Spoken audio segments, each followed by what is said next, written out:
오늘 주일날 여러분의 마음속에 있는 것들을 다 끄집어내지 않으면 여러분 한 주간의 삶이 힘들어져요.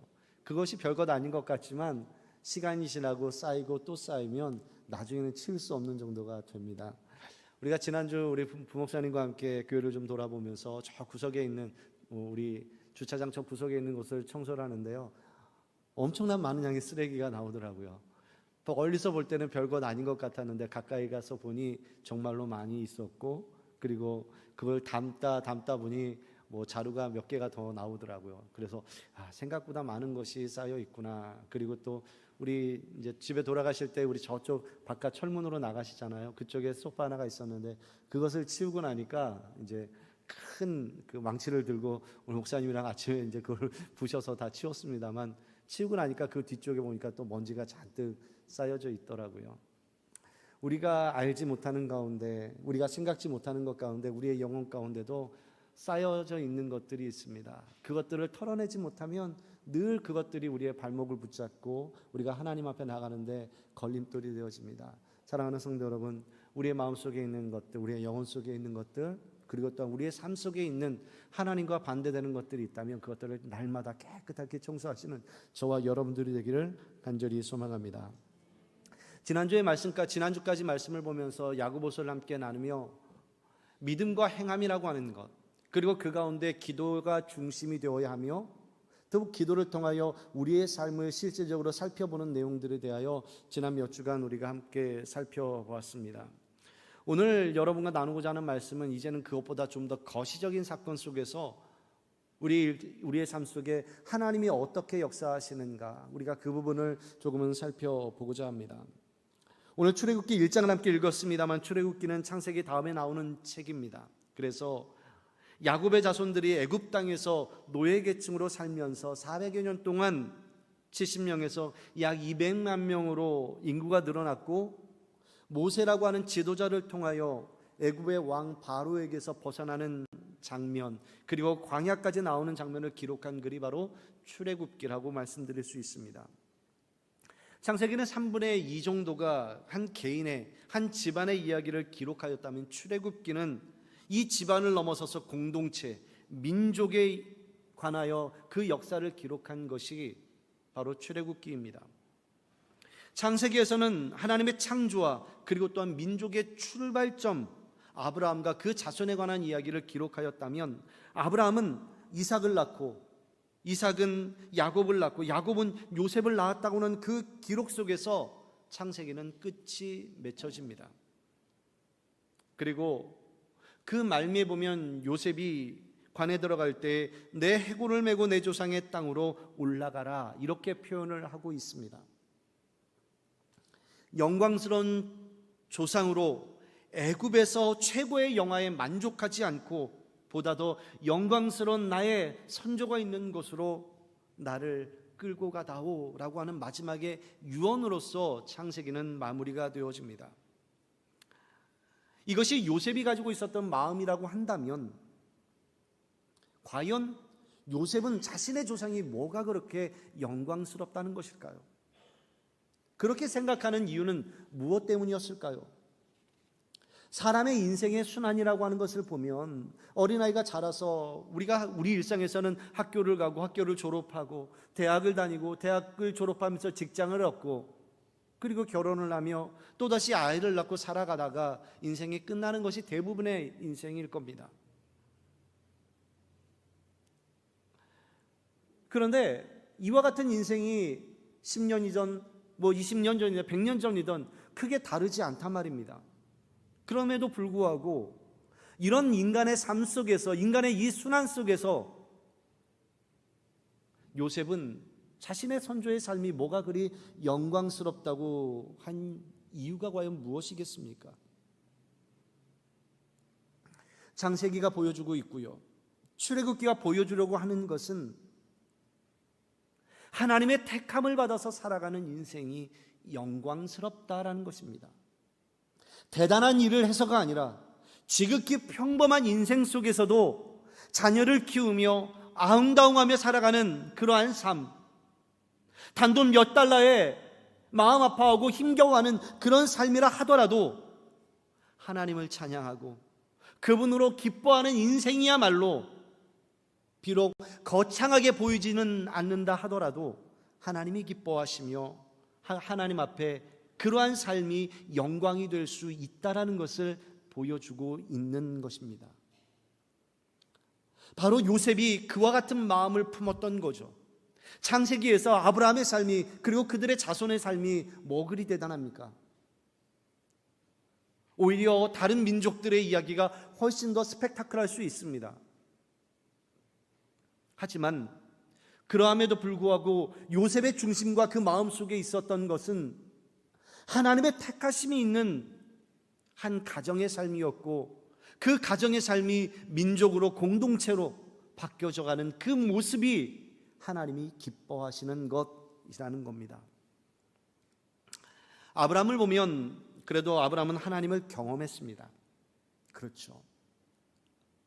하나님 앞에 기도하며 응답받고, 또한 하나님과 직접적인 대화를 나눈 것 같은 장면들이 창세기에는 기록되어 있습니다만, 그 이후의 자녀들 모습 속에서는 하나님이 직접적으로 개입하는 모습을 볼 수는 없습니다.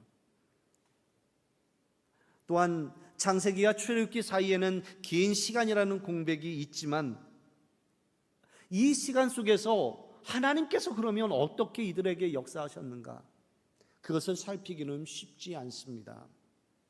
그러나 한 가지가 있습니다.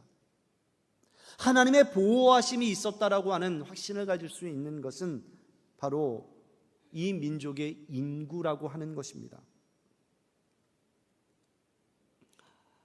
출애굽기 1장 5절에서 보면 모두 70명의 인구가 애굽 땅에 들어오게 됩니다. 하지만 애굽을 나갈 때에는 장정만 60만 명이라고 했습니다. 그러면 실제 어린아이와 여성과 노인을 함께 포함을 한다면 약 200만 정도가 될 것이라고 유추를 하게 되죠. 430년이라는 시간 속에서, 역사 속에서 하나님께서 이 민족들을 보호하고 이끌어 주셨다라는 것입니다. 애굽의 지도자들이 두려워할 만큼 히브리인들은, 이스라엘 민족은 그 안에서 하나님의 보호 속에서 70명에서 200만으로 성장을 했다라는 겁니다. 바로 이것 가운데 하나님의 역사와 보호하심이 있었다라는 것이죠. 창세기 마지막 본을 보면 요셉이 애굽의 총리가 되어 애굽을 다스렸을 때 애굽이 크게 번성하였더라라고 기록하고 있습니다. 애굽의 번성을 통하여, 애굽이 크게 성장함을 통하여 그 안에서 작은 소수였지만 이스라엘 백성들이 그 안에서 성장을 할 수 있었다라는 겁니다. 그런데 사건이 발생합니다. 자신들이 알지 못하는 왕이 나타났습니다. 새로운 왕조가 출현하게 되었다라는 겁니다.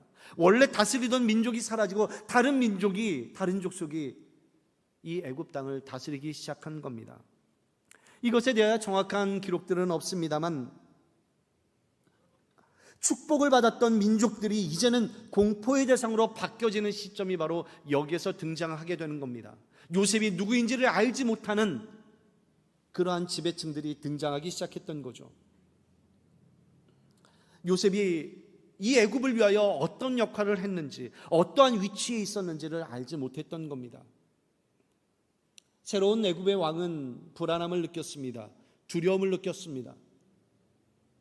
한 민족이 200만이라고 하는 인구가 그 땅에서 살아가고 있었기 때문입니다.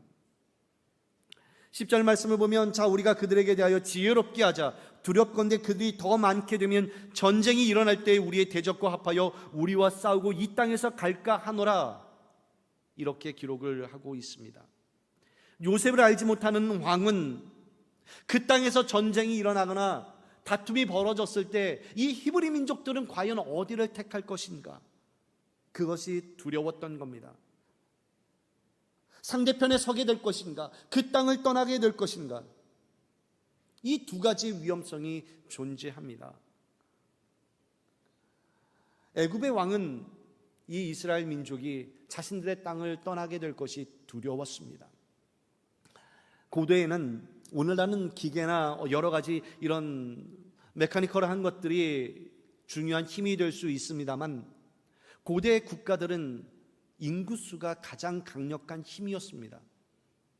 그런데 그 인구가 약 200만이라는 되는 인구를 잃어버린다고 하는 것은 한 나라를 통치하는 그 국왕의 입장에서 바라볼 때는 대단한 위험 요소였던 겁니다. 그것이 불안했던 겁니다. 만약 그 민족들이 이 땅을 떠난다고 했을 때 힘을 합쳐서 대항해서 이 땅을 떠나면 우리는 어떻게 할 것인가? 여기에 대한 고민이 있었고 걱정이 있었습니다. 그래서 그가 택한 것을 9절에서 11절까지의 말씀을 보게 되면 이스라엘의 이 강성을 미연에 방지하고자 그들에게 노동력을 강한 압박을 주기 시작했던 겁니다. 국고성이었던 비돔과 람셋을 건축하는 일을 벌였습니다.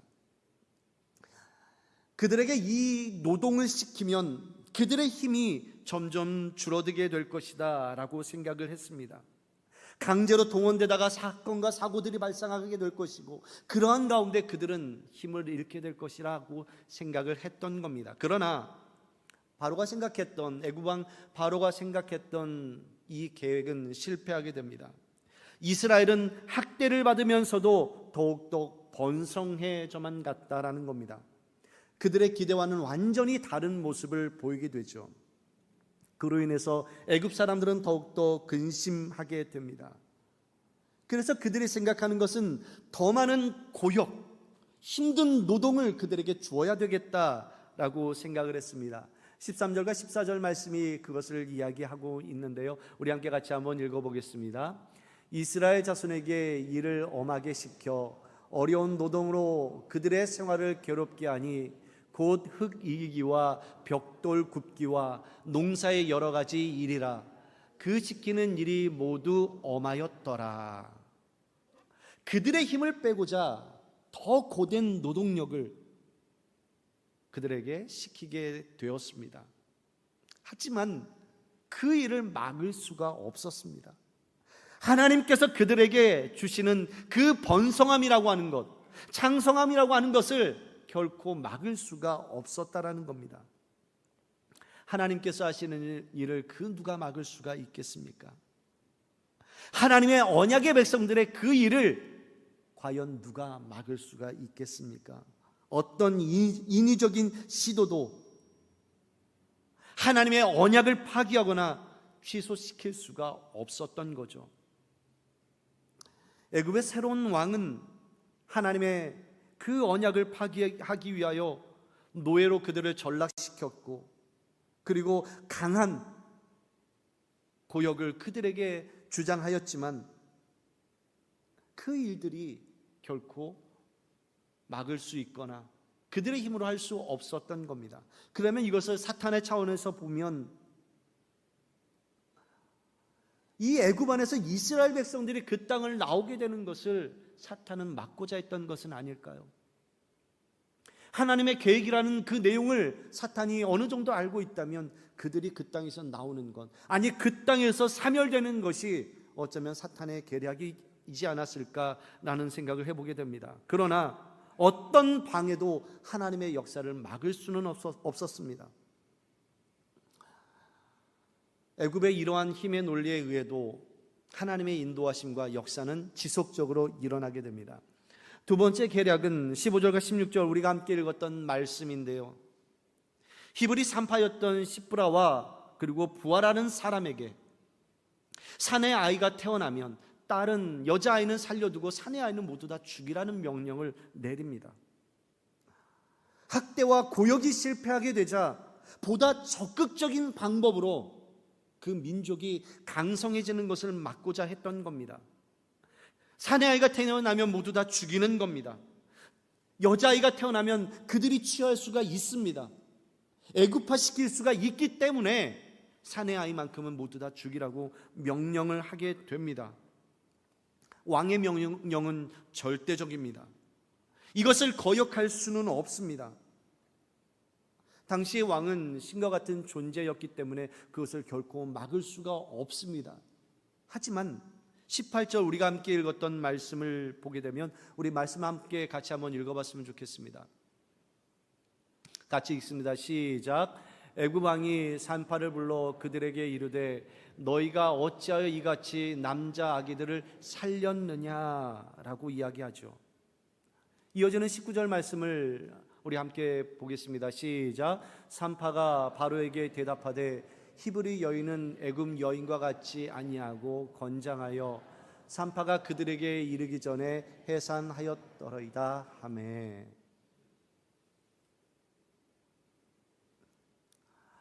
산파가 이르기 전에 먼저 아이를 낳았다라고 이야기를 합니다. 그 이유는 무엇인지는 잘 모르겠지만 어쩌면 밖에서 일하는 그 노동으로 인하여 히브리 여인이 몸이 강건하지는 않았을까. 옛날 우리 한국의 어르신들 이야기를 들으면 밭에서 일하다가 아이 낳았다는 이야기를 간혹 듣기는 하죠.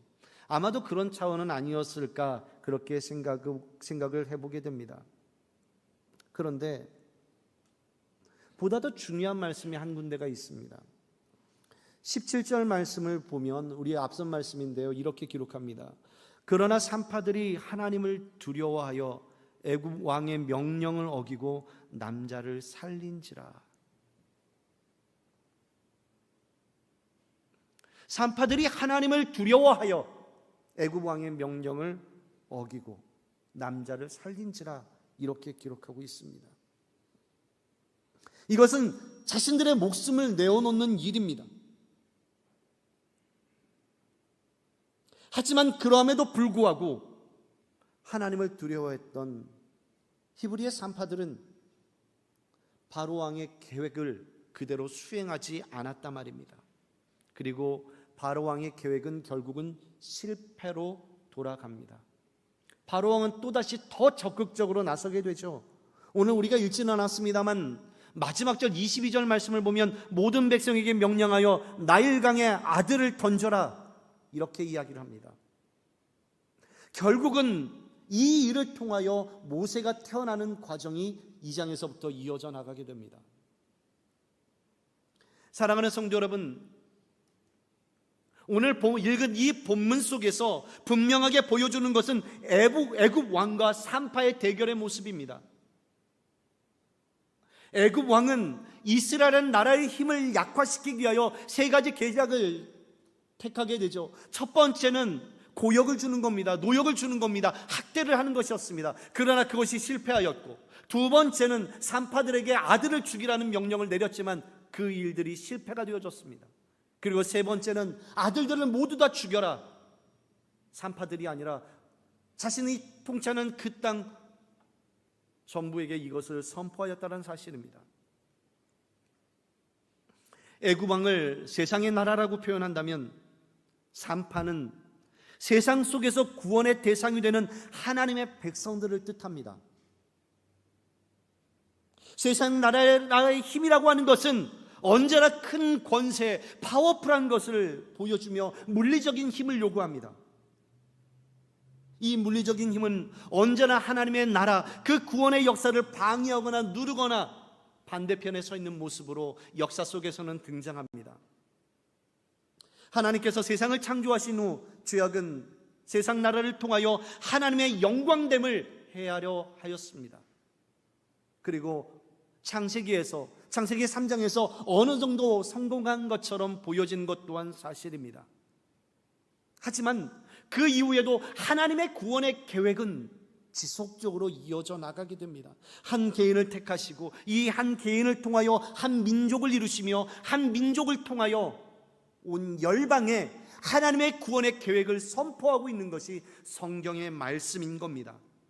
여러분, 지난주까지 제가 드렸던 말씀은 야고보서에서 한 개인과 한 공동체를 향한 실질적인 내용이었다면, 오늘 이 본문의 시작은 보다 더 폭넓은 거시적 차원에서 하나님의 역사가 어떻게 일어나고 있는 것가를 보여주는 장면입니다. 비록 아주 작은 사건으로 시작되지만 이 사건은 온 인류에게 어떤 영향을 미치고 있는가를 보여주는 장면이라는 겁니다. 그 속에서 산파의 역할은 무엇이었으며 그것을 우리에게 대비시켜 믿는 자의 역할은 과연 무엇인가를 보여주고 있다라는 겁니다. 출애굽기에서 하나님의 구원의 계획은 더욱더 확장되어져 갑니다. 하나님께서 인류를 구원하시겠다고 하는 계획이 출애굽기를 넘어서서 레위기로 민수기로, 그리고 또한 여호수아 사사기로 이어지는 그 과정 속에 하나님의 택함 받은 백성들의 모습을 보여줍니다. 그리고 그 구체적인 구원의 사건을 등장시키는 것이 바로 신약 성경이요, 사복음서를 통하여 예수 그리스도 구원의 실체가 이 땅에 오시게 되는 거죠.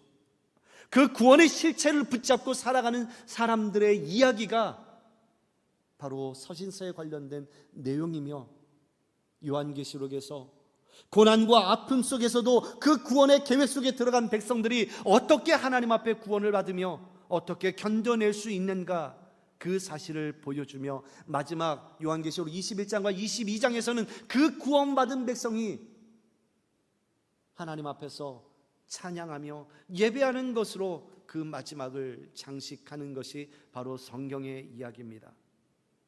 사랑하는 성도 여러분, 저와 여러분의 그 구원의 계획은 하나님의 역사 속에서 대단히 거창하게 등장을 합니다. 그러나 그것이 겉모습만의 거창함이 아니라 그 아래 하나님의 역사와 일하심이 있다는 겁니다.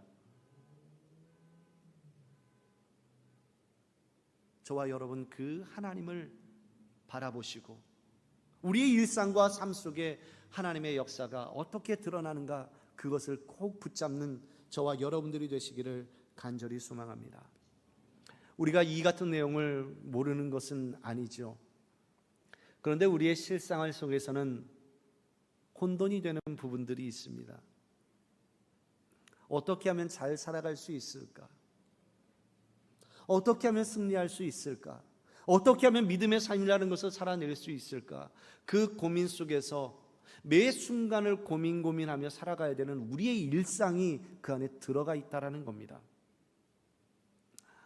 세례 요한이 자신을 바라볼 때 자신은 주님의 길을 예비하는 사람이었습니다. 그런데 어느 날 감옥에 갇혀 가만히 보니 마음속에 의심이 들었던 것 같습니다. 오실 메시아가 당신이 맞습니까? 라는 질문을 예수님에게 전달을 합니다. 그때 예수님이 대답하시죠. 맹인이 보며 못 걷는 사람이 걸으며 나병 환자가 깨끗함을 받으며 귀먹은 사람이 들으며 죽은 자가 살아나며 가난한 자에게 복음이 전파된다 하라. 이것이 예수님의 대답이었습니다. 사망과 죄의 권세 아래 있던 자들이 큰 힘으로 하나님의 큰 통치나 그 놀라운 그 힘으로 말미암아 구원의 역사를 이루어가는 것이 아니다라는 말씀인 겁니다. 여기에서 늘 우리는 착각하는 것이 있습니다. 우리가 하나님의 자녀가 되었음에도 불구하고, 하나님의 통치하심이 우리 가운데 있음에도 불구하고 그 특권을 잘 모르고 살아간다는 거죠. 우리가 그 안에서 착각을 일으킵니다. 그래서 우리는 기도할 때마다 하나님 능력 주세요, 힘 주세요. 하나님, 나에게 이런 실력이 있으면 이겨낼 수 있지 않습니까? 이런 생각이 든단 말이죠. 여러분들 어떠십니까? 그렇지 않습니까? 누가복음 10장 17절 말씀에 70인이 기뻐하며 돌아와 이르되 주여, 주의 이름이면 귀신들도 우리에게 항복하더이다. 이와 같은 말씀이 있습니다. 70인들, 전도자 70인들이 돌아와 마음속에 가졌던 것이 바로 그것이었습니다. 힘이 있으니 이길 수 있겠다 싶었던 거죠. 그런데 말이죠, 그들 눈에 비춰진 예수님은 십자가에 못 박히심이었습니다. 죽음이었습니다.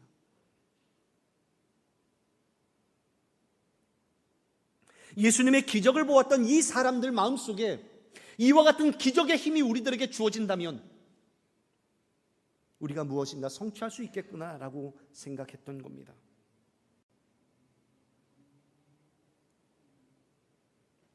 하지만 십자가의 죽으심이 주님이 이루시는 마지막 사역이었습니다.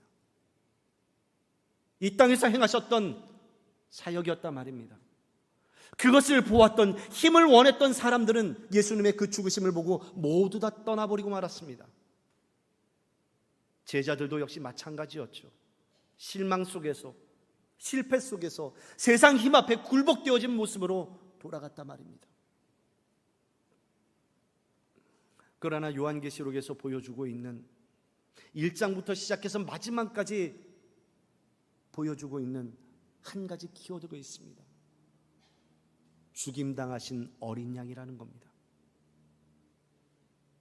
그 죽임당하신 어린 양이 하나님의 백성들에게 소망을 주고 생명을 주고 다시 일으킴을, 그 역사를 이루어 가시는 바로 그분이 죽임당하신 어린 양이었다라는 사실입니다.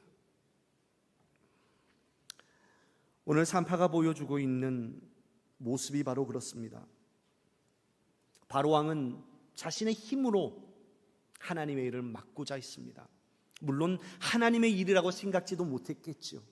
그저 내 눈앞에 보여진 저 민족들을, 그들에게 힘을 뺏어야겠다는 생각밖에는 없었습니다. 그래서 그들을 방해하고 그들을 억누르고 싶어 했습니다. 하지만 이것을 막았던 이들이 바로 산파였습니다. 그들은 하나님을 경외하는 것으로 자신의 삶을 살았고, 자신의 삶을 살아오던 것 가운데 하나님의 경외하심이 무엇인가를 스스로 지녔고 그것을 드러냈을 뿐입니다. 거대한 힘 앞에서 이 산파라는 두 여인이 할 수 있었던 일이 과연 무엇이 있겠습니까? 그저 자신의 일 속에 시간을 지체하는 것밖에는 다른 일이 없었을 겁니다. 그러나 그 시간을 지체하는 것도 하나님 앞에 두려움 속에서, 하나님을 경외함 속에서 그 일을 행했던 겁니다. 그리고 결국은 이 일이 사탄의 일을, 악한 세력들의 일을 막았던 결과요, 하나님의 역사를 드러내는 놀라운 은혜의 출발점이 바로 거기에서부터 시작했다라는 겁니다. 산파라는 여인들이 특별한 사람들은 아닙니다. 일상의 삶을 살아가는 그런 평범한 사람들일 뿐입니다. 바로가 두렵지 않았겠습니까? 두려웠겠죠. 자칫 잘못하면 자신들의 목숨이 달아날 수 있는 그런 힘없고 연약한 사람들이었습니다. 하지만 하나님의 통치가 무엇인가를 보여주는 그러한 인생을, 그러한 순간을 살았다라는 겁니다. 우리들에게 강한 힘이 있다면 잘 살 수 있을 것이라고 생각하죠. 그래서 더 강한 힘을 원합니다. 강한 힘이 체력적인 힘만을 요구하는 겁니까? 아니죠. 제가 드리는 이 말씀에는 물질적인 것도 포함되어 있습니다. 내가 돈이 더 많으면 잘하겠지, 내가 사회적으로 성공하면 주님의 일을 더 잘할 수 있을 거야, 부모에게 받은 유산이 더 많으면 해볼 수 있겠지, 더 많은 물질과 더 많은 권세와 더 많은 사회적 지위, 그것을 우리를 성공으로 이끌어가지 않는단 말입니다. 하나님 앞에서의 성공으로 이끌어가지 않는단 말입니다. 세상 사람들이 말하는 성공이라는 것이 그 안에서 있을 수 있는지는 모르겠지만 하나님 앞에서의 성공이라는 것은 그렇게 일어나지 않는단 말입니다. 이 자리에 계신 여러분들은 어떠십니까? 하나님의 통치와 보호와 인도하심 속에 있다라고 생각하지만 과연 얼마만큼 하나님을 경외하고 두려운 마음으로 여러분 하루하루를 살아가고 계십니까? 착각하지 않았으면 좋겠습니다. 또 한편으로 오해하지 않았으면 좋겠습니다. 하나님을 두려워하며 택했던 그 일들이 결코 작지 않다라는 것, 하나님께서는 그 작은 것을 택하여 역사를 이루어 가시는 겁니다. 산파를 택하여 그들이 하나님을 경외하는 그 순간의 그 사역들을 택하여 하나님께서는 민족을 이루어 가십니다.